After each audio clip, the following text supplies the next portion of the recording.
Mukhang mapapaaga po ang paglaya ng ating Pangulong Duterte, no? Talagang mapapalaya po na maaga si Digong kapag talagang binasura po yung hinain ng team ng Pangulong Duterte na sila Kopman, yung hinahain nila doon sa ICC na walang jurisdiction. Kapag ito po nanalo, sana po baka kasi alam mo pag gusto ko makalaya si Pangulong Duterte, magkakaroon lalo ng kapayapaan ng bansang Pilipinas. No? Sa tingin ko naman ang Pangulong Duterte hindi gaganti. Pero malamang kung gaganti ito, malamang ididemanda niya o kakasuhan niya lahat na nanghuli sa kanya. Yan ang Choryakok, no? Talagang mas mabigat eto nga si Senator Amy nagkaso Yung pa kayang may katawan, di ba? Malamang ang isa sa mga ikakaso ni Pangulong Duterte, sa akin Chorya lang illegal detention, malamang yan, no? Kasi kung mapawalang sala ang kaso nito sa ICC, meaning mali yung nagpahuli dito sa Pilipinas. No, mali yun. Ibig sabihin, mali lahat sila kasi nga, hindi na patunayan, di ba? Pero tingnan natin sa mga susunod na kabanata kung talaga mababasura, no? Pero ako tingin ko kapag si Pangulong Duterte nakalaya mula sa pagkakakulong sa dahig, isang hero's welcome ito, tingin ko. Isang napakatinding, siguro baka sa NAIA lalapag o sa Davao, malamang sa NAIA to lalapag dito sa Parañaque. Malamang mapupuno ang buong NAIA. Dahil niya sabi niya ni Sara, di ba, huwag kang uuwi muna pag sakali mapawalang sala ka kasi niya, baka daw Maninoy Aquino ka. Di ba? Yung matulad na mabinaril. No, baka daw ganun mangyari. Kaya siguro, tingin ko, Chorya na to, babantayan ng maraming tao ito. Talagang baka sa Iran, aeroplano, meron pang tao doon ng mga gwardiya talaga. Talagang mapupuno yung airport. Tingin ko, talagang, ewan ko lang, baka mabuwi yung mga OFW, no? Pero pansinin mo kasi si Duterte talaga mautak Kung wala man talagang mapawalang sala ito, talagang matalino tong mamang ito, tong si Pangulong Duterte. Kasi tama, sa pagkakahuli pala si Pangulong Duterte, hindi siya nagsasalita ng kung ano-ano. Limitado ang pagsasalita niya. Tapos sa ICC, may narinig ba kayong salita ni Duterte o bilin? Na hinabilin niya sa bansang Pilipinas? O, eto habilin ko sa inyo. Di ba ang habilin ni Pangulong Duterte, hayaan mo gumulong yung kaso sa ICC? Di ba? Kasi naniniwala si Pangulong Duterte na kaya niya lagpasan ito. Hindi siya saseta kasi baka magamit laban sa kanya Di lalo humaba ang kaso, lalo makukulong siya, 'di ba? Lalo siyang kahit sa Pilipinas, 'di ba, hinuli siya nila Torre. Ang sinasabi niya lang yung mga halimbawa, ganto-ganto, pero yung mga lumaban siya o nagano siya, hindi siya aggressive. Ibig sabihin, walang mga gamit sa kanya laban sa kanya, 'di ba? Kaya nga tingin ko pinahuli siya sa ICC. Kasi sa Pilipinas, may batas niya dito pero hindi matibay, hindi malinaw. Na talagang siya ang direktang tinuturo na pumatay, 'di ba? Kasi gano'n kasi presidente siya, ginawa niya, yan ang aking teorya. Ginawa niya, gampanin niya bilang pagka-presidente, no?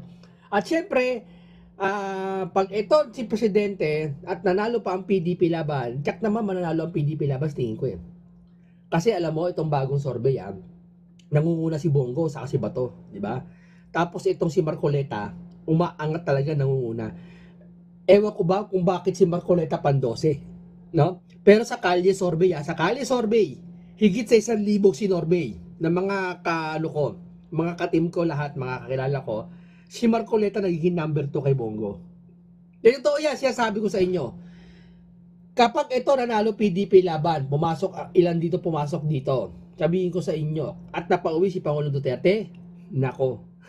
Ako sa tingin ko lang, nanalo. Bongo, Bato, Marcoleta, Vic Rodriguez, Jimmy Bondok, di ba artista pag nanalo, artista si sabi ko nga huwag tayo boboto na artista Pero wala nasa PDP laban si Philip Salvador. Pero kung ang layunin naman niya, sabi ko ako ang layunin, nakikita naman natin, layunin naman niya para sa taong bayan at mailalapat niyang mga sana wag siya makatulad ng ibang artista diyan, no, na nagtawakbong senador, ano ginawa ngayon, wala kang nakita na maramdaman. Sana kay Philip Salvador, kung manalo siya PDP laban, kasi malakas ang PDP laban, matulog talaga po Lalo sa Visayas po, nako po, ang lakas po ng PDP laban. Ang lakas po talaga.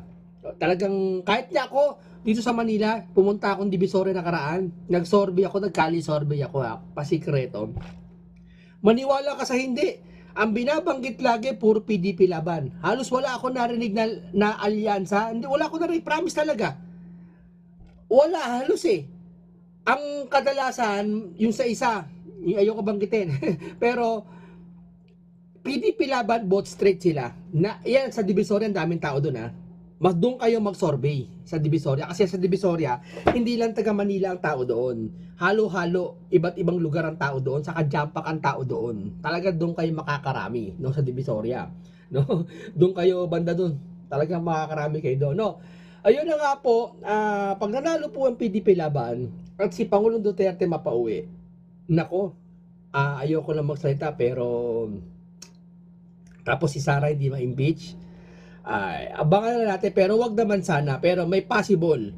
May possible na may ma-impeach. Di ba? May possible. Pero ayoko magsalita. Ha?